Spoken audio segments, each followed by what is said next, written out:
Shalom, meus irmãos, bom dia. Bom dia. Animados? Então nós vamos começar a série. Hoje nós vamos começar uma série sobre os atributos de Deus.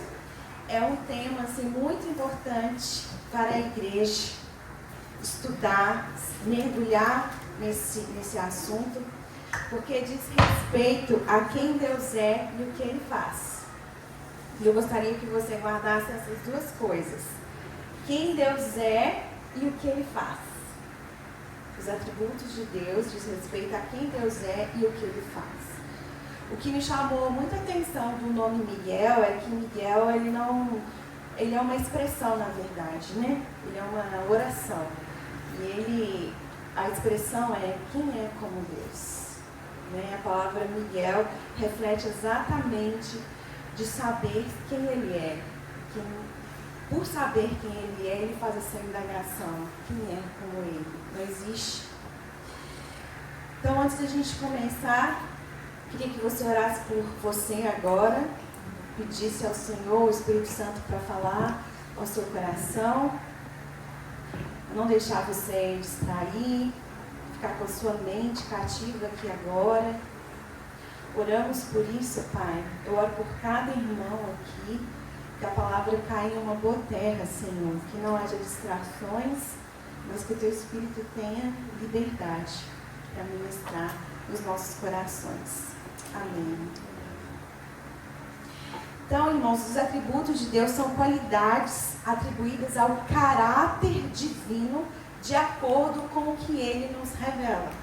Nós não conseguimos entender a Deus e ver e compreender em sua total plenitude, porque nós vamos entendendo e compreendendo à medida que Ele vai se revelando. Nós vamos conhecendo, né, apenas com aquilo que Ele vai nos revelando. Porém, a revelação de Deus para nós, humanidade, ela é totalmente explícita. Tanto que em Romanos 2 nos deixa indesculpáveis da revelação de Deus em tudo, em toda a sua criação e também de quem Ele é. Ele se revela diariamente a toda a humanidade. E os atributos de Deus, a teologia, ela vai dividir os atributos de Deus em dois grupos. O primeiro grupo são os atributos incomunicáveis de Deus. São aqueles atributos que é inerente a Ele.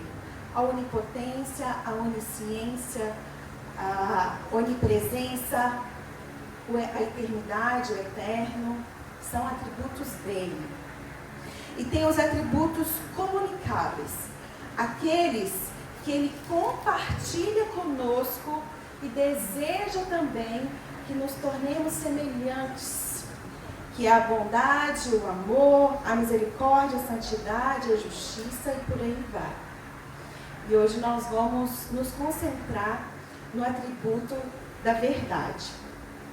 Mas antes de eu entrar nesse assunto da verdade, eu gostaria de falar sobre a importância da gente entender quem Deus é e de estudar os atributos dele. Porque a falta de conhecimento, e eu queria abrir lá em Provérbios 29, 18. Provérbios 29, 18.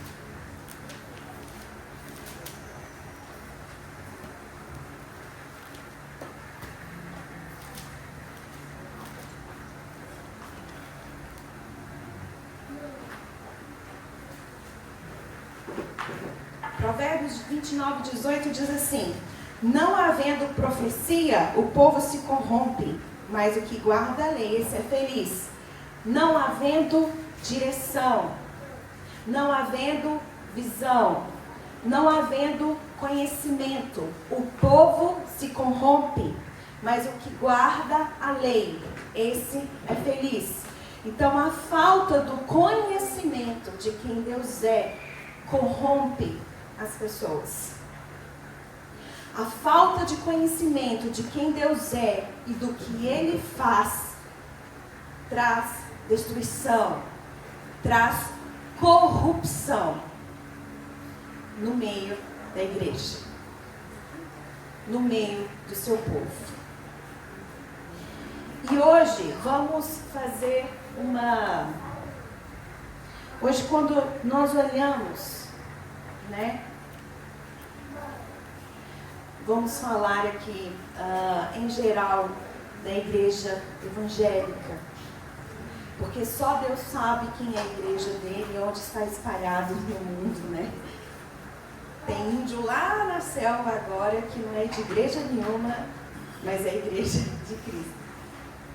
Mas nós estamos vivendo um momento, já há anos, né? De grandes escândalos e corrupção no meio da igreja evangélica. E isso é fruto de falta de conhecimento de quem Deus é e o que Ele faz. Corrupção atrás de corrupção, escândalo atrás de escândalo. E o número de ateus, de gnósticos, só cresce. Por quê? Lembra de Daniel, quando é lançado na cova e Deus faz ali, né, um milagre, manda os anjos, e quando ele sai, o rei Dario fala assim: todo mundo agora vai ter que servir e honrar, nós vamos agora adorar ao Deus de Daniel. Por quê? Ele viu quem Deus era e o que ele fazia. A gente viu de perto quem é esse Deus e o que ele faz. E quando eu falo sobre o número de pessoas cada vez mais céticas, eu te pergunto, qual o Deus que a igreja tem mostrado que Ele é e que Ele faz? Quando muitos olham para esse Deus que tem sido mostrado, a resposta é: não serve para mim. Esse Deus, ele é muito confuso. Ele não responde nenhuma pergunta. Esse Deus aí, acho que ele é até corrupto. Tem alguma coisa muito esquisita nesse Deus que tem sido mostrado. E o que ele tem feito, isso aí é Deus, eu estou fora. E tem servido para ser uma fábrica de ateus. Infelizmente. Muitos teólogos hoje, que se dizem teólogos, relativizando a Bíblia, que há séculos atrás era motivo de cristãos serem martirizados pelas Escrituras. Hoje ela é relativizada de uma maneira tão simples, que se torna tão agradável aos ouvidos, aos ouvintes, que é tão fácil. Se tira o meu fundamento de fé, o que sobra? Se tira o fundamento da nossa fé, o que sobra? O que eu acho. Eu acho que. E eu acho que tem se tornado o fundamento de fidelidade a Deus. Eu acho que isso é o correto. Não, essa passagem aqui já não dá. Essa passagem aqui já caducou, essa passagem aqui já está boa. Eles esquecem que Deus, ele é imutável. Ele não fala uma coisa e desfala. Nada caduca, nada fica velho. Ele é imutável. E a palavra dele permanece para sempre. O que ele fala permanece. Vai secar as flores, as ervas, tudo vai murchar. Mas o que sai da boca dele, a palavra que ele preservou para que chegasse até nós, ela vai permanecer. E ela se fecha de capa a capa. De Gênesis a Apocalipse. A Bíblia, ela se fecha. Se fecha em compreensão, em esclarecimento. Se não se fecha em compreensão e esclarecimento, é porque tem alguma coisa errada por aquele que está lendo e compreendendo. Então, a falta de conhecimento de Deus nos leva a essa corrupção. Nos leva também à falta de temor. Lá em 1 Coríntios, Coríntios era lá em Coríntios era complicado, né? Paulo passava bem apertado. 1 Coríntios 15, 34 diz assim: tornai-vos a sobriedade, como é justo, e não pequeis, porque alguns ainda não têm conhecimento de Deus. Isto digo para vergonha nossa. O que ele está falando? Se tornem sóbrios, coloquem a cabeça no lugar, parem de pecar. Falta conhecimento de Deus ainda no meio do povo. E eu estou falando isso para vergonha de vocês. Então, a falta de conhecimento de Deus, de quem Ele é, do que Ele faz, gera essa falta de temor e essa falta de convicção de pecado. Eu peco e aquilo já não gera mais aquela tristeza no meu coração. Tá tudo bem. Vida que segue. Sou humano, sou falho mesmo, tá tudo certo. É a graça de Deus, a hipergraça de Deus está sobre mim. E uma das maiores confusões hoje dos atributos de Deus é excluir um em detrimento do outro. Eu enalteço o amor. Está na moda, né? Teologia do amor. Eu só não vi teologia da justiça. Porque Deus, Ele pratica a justiça. Se Ele não praticasse a justiça, Ele não enviaria o seu filho. Ele só enviou o seu filho porque Ele é justo. Ele tinha que obedecer às leis. E Satanás sabia disso. Em muitos momentos, eu penso que Satanás ele é burro. Só que ele não é burro. Ele conhece a Deus. Ele sabe que a única maneira de pegar a Deus é em suas leis. Porque Deus ele é justo. Independente do que aconteça, Ele é justo. E quando Satanás falou, perdeu, game over, eu tenho direito. E Deus fala, eu vou cumprir o que está na lei. Eu vou enviar meu filho. Mesmo que isso custe o mais precioso, mas eu vou cumprir a lei. Senão ele podia ter dado um jeitinho, não poderia? Ele é Deus. Ele criou todas as coisas, ele faz o que ele quer. Então nós nunca devemos fazer isso. Enaltecer um atributo e excluir o outro. Porque é isso que traz o equilíbrio. A mão de Deus ela é amor. Mas a mão de Deus também é justiça. Então, não caia nessa. Não caia nessa. A falta de temor e de convicção de pecado é algo muito sério. E Paulo exorta aqui a igreja em Coríntios, olha, voltem, vocês estão loucos, sejam sóbrios. Falta conhecimento de Deus no meio de vocês. Então, se temos pecado e não temos nos importado, isso é muito sério. Falta conhecimento.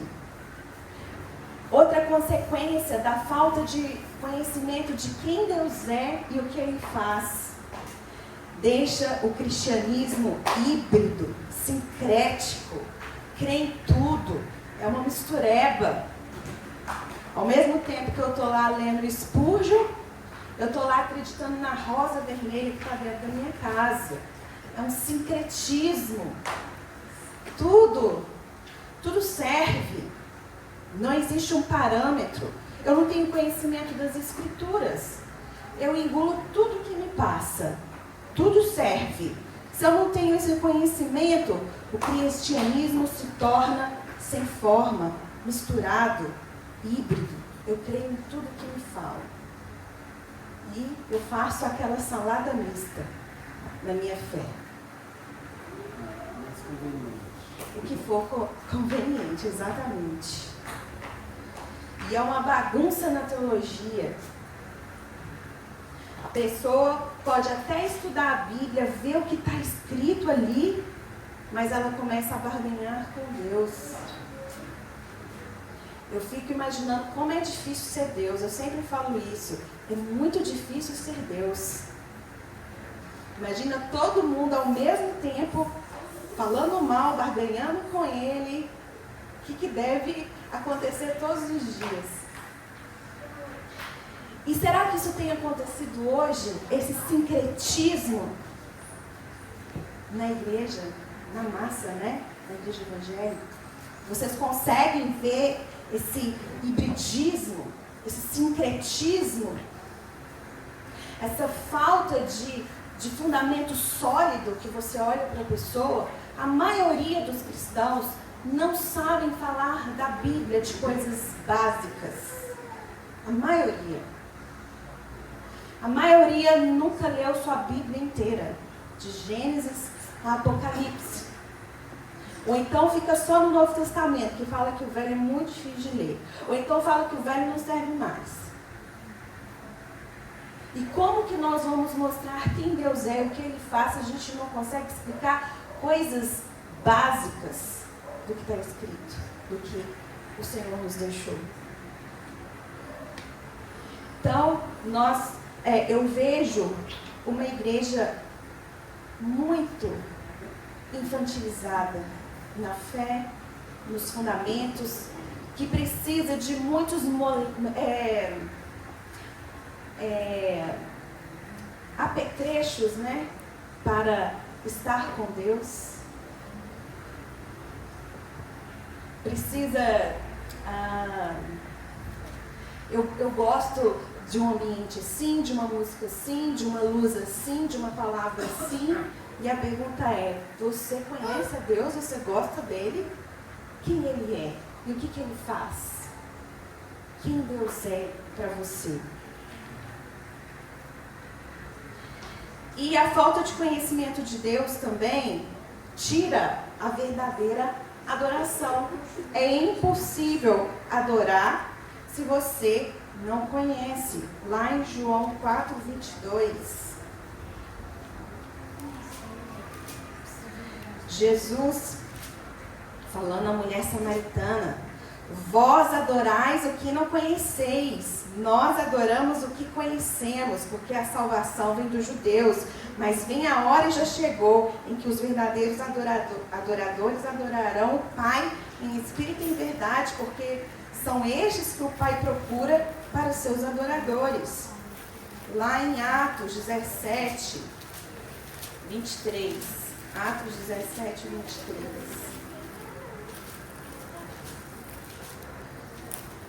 Quando Paulo ele passa em Atenas, e ele começa a discursar: porque passando e observando os objetos do vosso culto, encontrei também o altar no qual está escrito: ao Deus desconhecido. Pois estes que adorais sem conhecer é precisamente aquele que eu vos anuncio. Eles não sabiam quem eles estavam adorando. Colocaram uma placa: ao Deus desconhecido. E quando Paulo chega, ele fala assim: eu vou mostrar quem ele é e o que ele faz. E o discurso dele é longo. E no final, muitos escutam Paulo. Muitos conseguem entender: agora eu sei quem esse Deus desconhecido é. Agora eu entendi o que ele faz. E Jesus fala para a mulher de Samaria, a mulher samaritana: você não conhece quem você está adorando. Mas vai chegar a hora que os verdadeiros adoradores adorarão o Pai em espírito e em verdade. Então, quando não existe conhecimento de Deus, existe idolatria. Porque as pessoas começam a adorar tudo de menos aquilo de fato quem Deus é.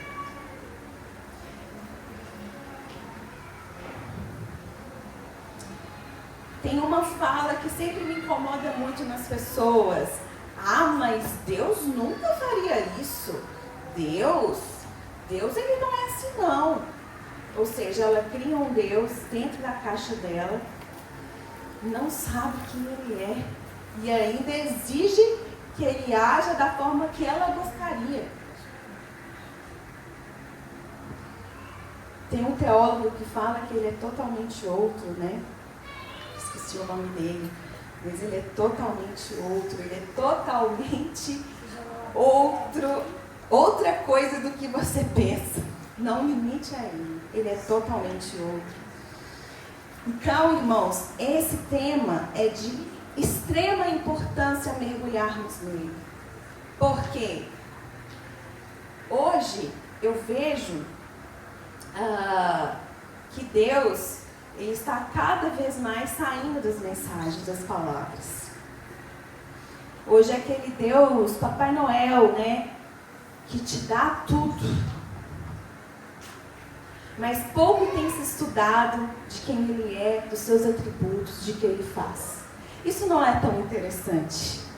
A teocracia não é tão interessante. O interessante é o homem no centro. São as minhas necessidades, são os meus desejos sendo supridos. Uau! Eu tenho um Deus que supre todos os meus desejos, que me dá o que eu quero, que faz o que eu quero. É um Papai Noel para mim. E se não fizer, tem alguma coisa errada. Mas é teocracia. É ele no centro. É ele no governo. Não sou eu. E infelizmente as mensagens cada vez mais têm tirado Deus do centro. E têm colocado o homem no centro. Hoje, tudo precisa ser teocrático. Na minha opinião, o homem, se ele pensar sem Deus, ele já está condenado. Porque tudo foi feito. Esse mundo aqui foi feito por ele e para ele. Se nós existimos, é por ele. Você só existe por causa de Deus. E porque um dia Jesus veio para te resgatar. A pessoa que coloca sua confiança na ciência, nas tecnologias, em outras coisas, ela já está totalmente condenada. Não existe mais motivo nenhum de existência aqui. Porque o único motivo é Deus. Isso vai muito além de religião. Não estou falando de religião. Se você existe nesse mundo, você só existe por causa de Deus. Porque existe um Deus. Ele está acima de qualquer religião. Cristo está acima de qualquer religião. Tudo foi criado por meio dele e para ele. Sem ele, nada do que foi feito existiria. Então, esses são os perigos. E é isso que, infelizmente, nós vamos vendo com mais...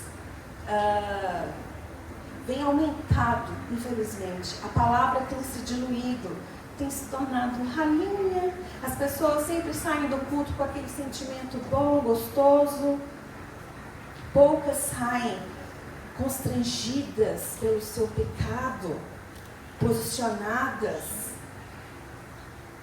É assim, eu preciso ir lá para carregar minha bateria para eu ouvir uma palavra assim que vai me ajudar na semana. Uma autoajuda. E não é isso. O cristianismo, ele não é isso. O cristianismo, ele não pode ser híbrido. Nós precisamos, de fato, saber quem nós estamos adorando. E lá em João 8,32 diz: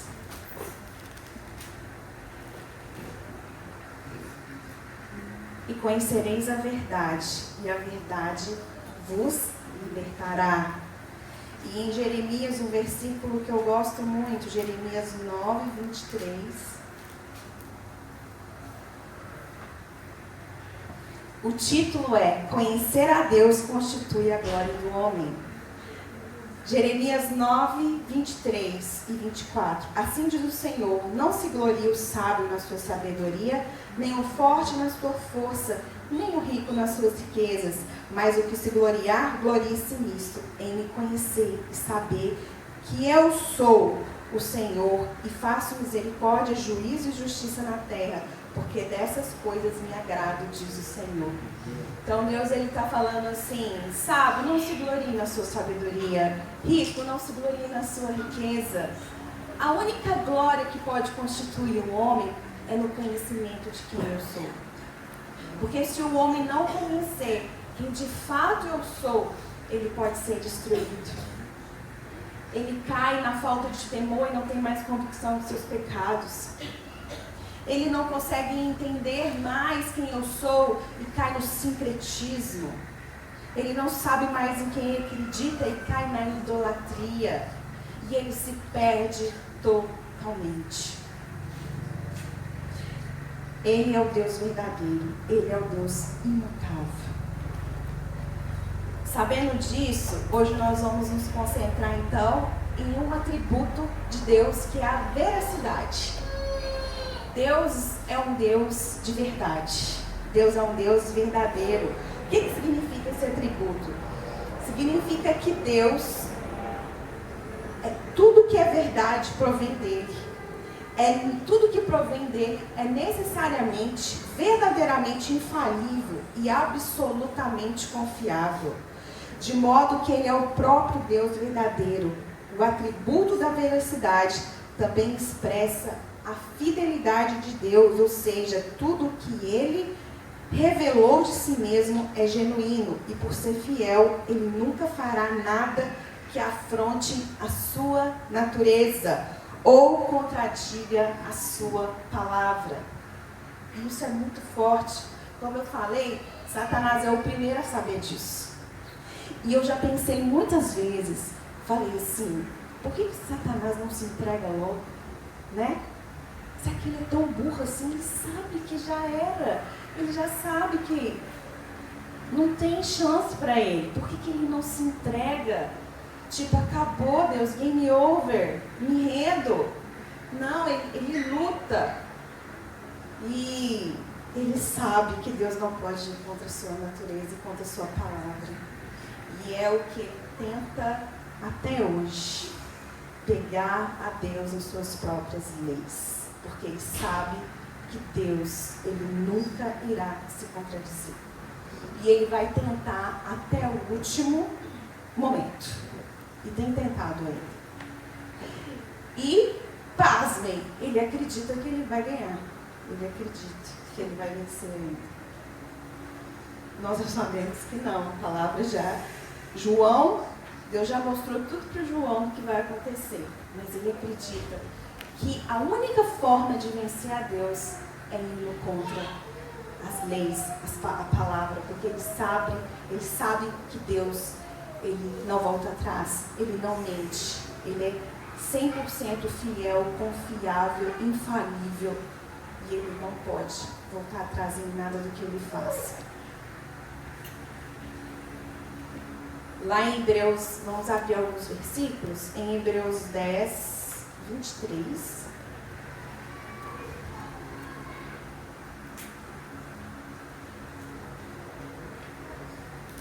Hebreus 10, 23 diz assim: guardemos firmes a confissão da esperança sem vacilar, pois quem fez a promessa é fiel. João 17, 3.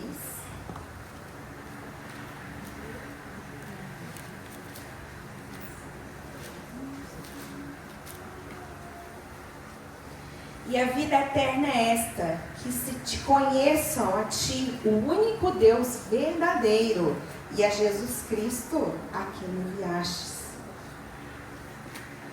Vamos lá para os meus filhos agora, Tito e Timóteo.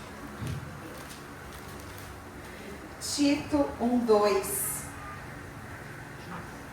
Tito 1:2. Eu vou ler o 1 e o 2. Paulo, servo de Deus e apóstolo de Jesus Cristo, para promover a fé, que é dos eleitos de Deus, e o pleno conhecimento da verdade segundo a piedade, na esperança da vida eterna, que o Deus que não pode mentir, prometeu antes dos tempos eternos. E 2 Timóteo 2. 2 Timóteo 2, 11 a 13. Fiel é esta palavra: se já morremos com ele, também viveremos com ele. Se perseverarmos, também com ele reinaremos. Se o negamos, ele por sua vez nos negará. Se somos infiéis, ele permanece fiel, pois de maneira nenhuma pode negar-se a si mesmo. Ele é fiel e cumpre todas as suas promessas. Ele não mente. E eu pensei no homem na Bíblia que mais conseguiu ver esse atributo de Deus de forma clara, né? Que se deparou com esse atributo de Deus e ele conseguiu ver de fato que Deus é um Deus de verdade, é um Deus que não mente, é um Deus que cumpre promessas, é um Deus que cumpre as suas leis, que Ele é totalmente confiável. E esse homem, para mim, que chegou mais perto disso foi Abraão.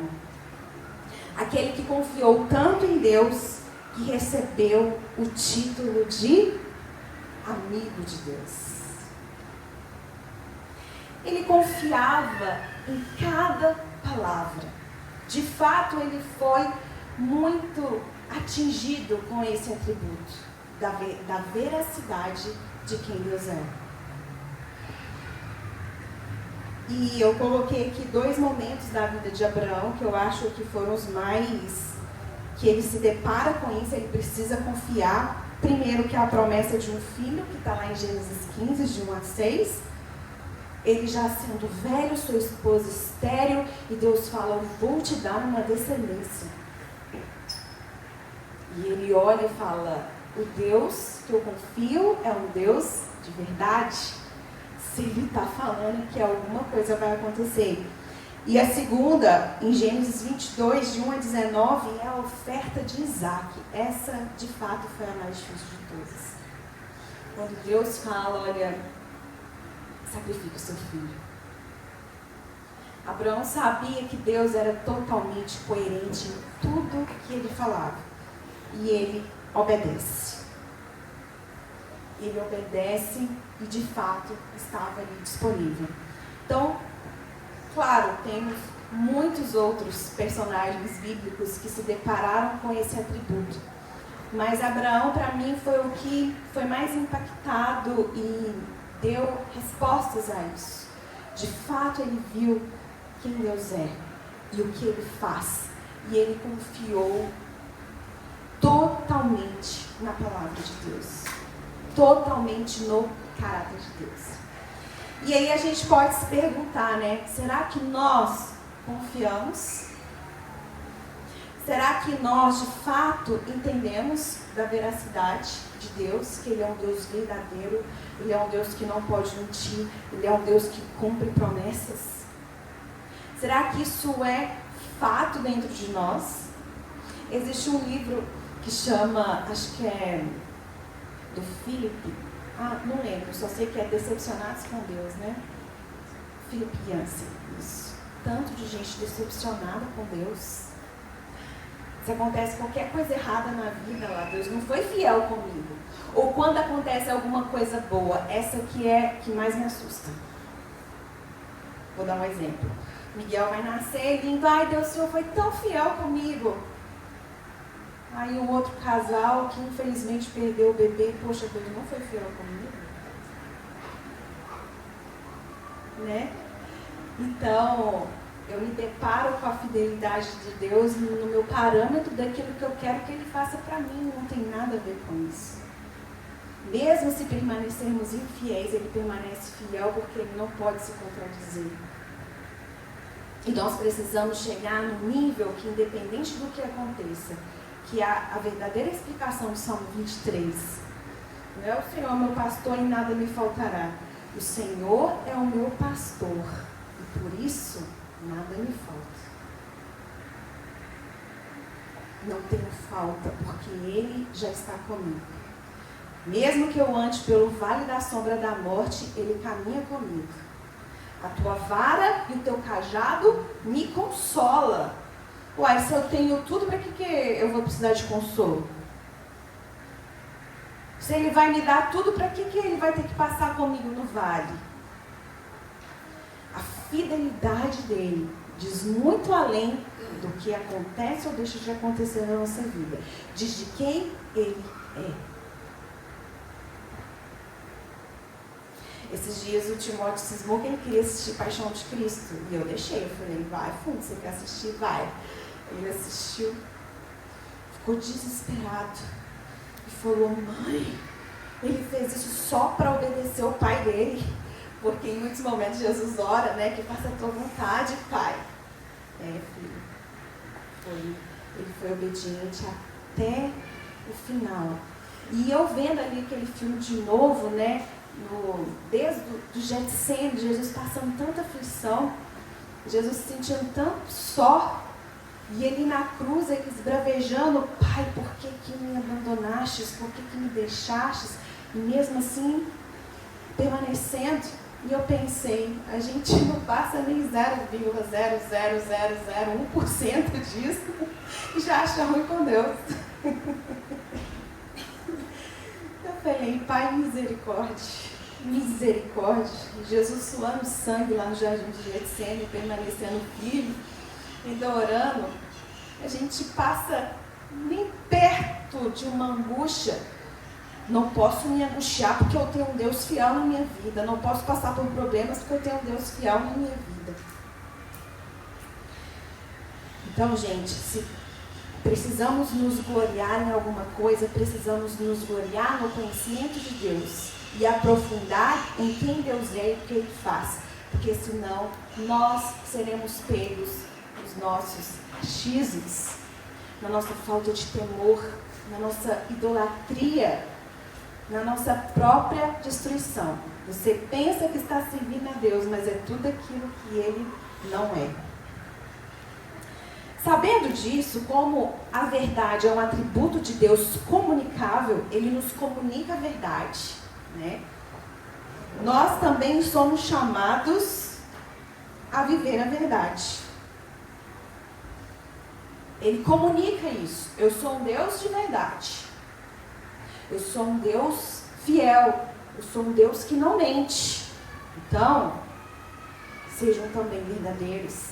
Sejam honestos. Não mintam uns aos outros. Sejam de verdade. Nós somos chamados, então, a rejeitar toda mentira, toda falsidade, buscando a integridade em todas as áreas. Não é fácil, né, meus irmãos? A criança, desde pequena, ela já se esquiva ali para a mentira. Porque a verdade, ela é dura, é difícil, muitas vezes, você encarar a verdade. Entre aspas, é mais fácil você ir pela tangente, pela mentira, pela falsidade, pela falta de integridade. E Deus, Ele teve que encarar a verdade. Quando eu falo, quando Ele enviou o Filho dele, Ele encarou a verdade. De fato, você está certo, é isso mesmo, isso é verdade. Eu me lembro muito daquela cena de Crônicas de Nárnia, é isso mesmo, quando a feiticeira indaga Aslan. É exatamente aquilo que aconteceu. As leis foram corrompidas, ok, eu vou cumprir. Lá em 1 João 1, versículos 6 e 7, diz assim. 1 João 1, versículos 6 e 7. Se dissermos que mantemos comunhão com Ele e andamos nas trevas, mentimos e não praticamos a verdade. Praticar a verdade é você ter uma comunhão genuína com Deus. E uma comunhão verdadeira. Algo verdadeiro. Como que é isso, Rebeca? Como que eu tenho uma comunhão verdadeira com Deus? Você tem um amigo de verdade, ou uma pessoa próxima que você tem um relacionamento verdadeiro com ela? Como que é esse relacionamento? Se você cultiva mentiras, esse relacionamento está fadado ao fracasso. Se você não é íntegro, esse relacionamento está fadado ao fracasso. Se você não é constante, já não vai existir mais relacionamento ali. Imagina o seu melhor amigo, um amigo, você não se relaciona com ele, ou se relaciona de vez em quando. Essa amizade, ela vai acabar. Então, a verdade, a integridade do nosso relacionamento com Deus diz respeito de sermos verdadeiros com Ele. Deus, Ele não quer robozinhos ou pessoas que apenas querem mostrar que são santas, perfeitas. Ele nos quer de verdade. Tem um livro que eu amo, eu acho que todos deveriam ter, que é o Diário de David Bryant. Não sei quantos conhecem o David Bryant, só que ele foi um missionário no meio dos índios, morre aos 29 anos. E Jonathan Edwards pega o caderninho dele, vê que ele registrou todos os dias dele na selva e cria então um diário, um livro, né? E quantas vezes a oração de David Bryant era assim: Pai, hoje eu estou me sentindo o pior dos pecadores, mas eu estou aqui. Hoje eu estou sentindo que eu não sou digno nem de conversar com o Senhor, mas eu estou aqui. Isso é verdade. Isso é veracidade. E eu estou aqui porque eu preciso do Senhor. Eu preciso de Ti. Ele foi um missionário, ficou 10 anos na selva, com tuberculose. Tanto que quando voltou ele faleceu, porque o corpo dele não aguentou. E ele morre nos braços de Jonathan Edwards, perguntando assim: olha, eu falei que eu queria ser uma tocha acesa até o último dia da minha vida, não foi? E ele pergunta: foi essa tocha? E Jonathan Edwards fala: você foi. Você queimou até o último dia da sua vida. E quando você vai ver o que ele escrevia, você fala: uau! São as mesmas indagações que as minhas. Não existe fórmula secreta, não existe nada, uau! Ele passava pelas mesmas dificuldades que eu passava, tinha os mesmos sentimentos que eu passava, só que era um coração verdadeiro, contrito, quebrantado todo dia diante do Pai. E é onde o Senhor declara para Davi: segundo o meu coração. Davi foi segundo o meu coração. Homem segundo o meu coração. Mas ele fez tantas coisas erradas, né? Davi fez muita coisa errada, minha gente. Muita. E Deus, ele fala: segundo o meu coração. Porque Davi sabia quem Deus era e o que ele fazia. E quando ele se deparava com o pecado dele, quando Natan sacudiu e falou assim: você viu o que você fez, Davi? Ele se quebrantava, porque ele sabia quem Deus era e o que ele fazia. E esse é o segredo dessa verdade estar em nós. A mentira destrói a confiança e a unidade, enquanto a verdade fortalece as relações que promove a paz. E é fundamental a honestidade entre os cristãos para uma construção de uma comunidade saudável e funcional. Aqui, né, falando de nós. Para a nossa construção ser saudável e funcional, nós precisamos da verdade e da integridade. Porque a mentira e a falsidade começa a minar tudo isso. Né? Eu estava assistindo uma série, gente, muito legal. Acho que foi até a Priscila que me indicou. O negócio do judeu lá. Ninguém quer judeu. Eu acho muito legal que eles têm algumas práticas, né? E uma das práticas deles é de não poder escutar fofoca. Eles não podem fofocar e escutar fofoca. E eles até falam um nome para isso, só que eu esqueci qual é. E aí chega alguém querendo fofocar com o rabino: nossa, eu preciso te contar uma coisa. Aí ele fala: não, eu não posso me meter com fofoca. E era algo que ele queria saber muito, né? Tipo assim, conta logo. Não, mas acho que eu não vou cair nisso, fofoca não, para longe de mim. Aí ele utiliza o nome, depois eu vou pesquisar e colocar no grupo o nome que os judeus utilizam para falar sobre isso, que é como se eles estivessem quebrando um princípio. Aí eu não posso quebrar esse princípio, eu não posso ouvir. Né? Não é só falar, eu não posso ouvir. E aí ele cortou ali naquele momento a fofoca e eu fiquei muito pensativa naquilo, que eu falei: uau, se a gente levasse nessa seriedade, não teria mais, né? Se eu chegasse toda animada e falasse: Lídia, eu preciso te contar uma coisa. Você não pode contar para o fulano, né? Ah, Rebeca, eu não quero ouvir. Não quero saber. Eu não quero ouvir. Perde a graça, né? Aí eu já não vou mais na Lídia. Aí eu vou na Priscila. Aí a Priscila me corta, eu não vou mais na Priscila. Eu vou na Ludmila. Aí todo mundo me corta e fala assim: perdi a graça. Deixa eu fofocar, não vou falar mais nada. Né? Vou mudar aqui Então, se a fofoca começa a entrar, se a falsidade começa a entrar, se a falta de integridade começa a entrar num grupo, numa comunidade, o que começa a fazer? Começa a desfalecer as relações e a gente nem percebe.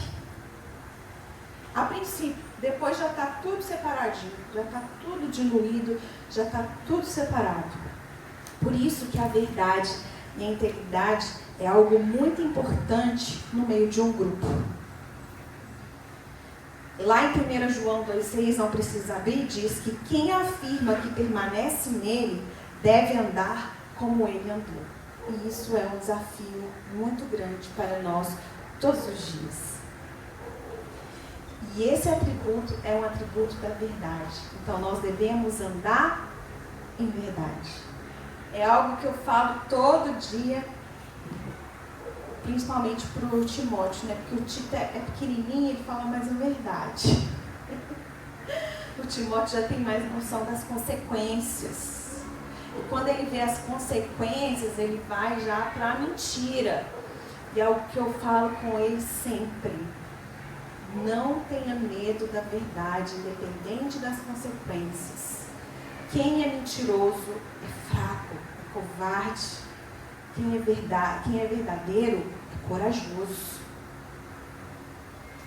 E aquela história que a mentira tem perna curta é verdade, né? É verdade que a mentira tem perna curta, porque a mentira, ela aparece. Ela sempre aparece. De uma hora a outra, a mentira aparece. A falsidade aparece. Então, o Senhor nos chama a essa verdade. Essa verdade no relacionamento com Ele, independente do que você está sentindo. E essa verdade no relacionamento uns com os outros. Viver em espírito e em verdade é um princípio fundamental no relacionamento com Deus. Em espírito e em verdade.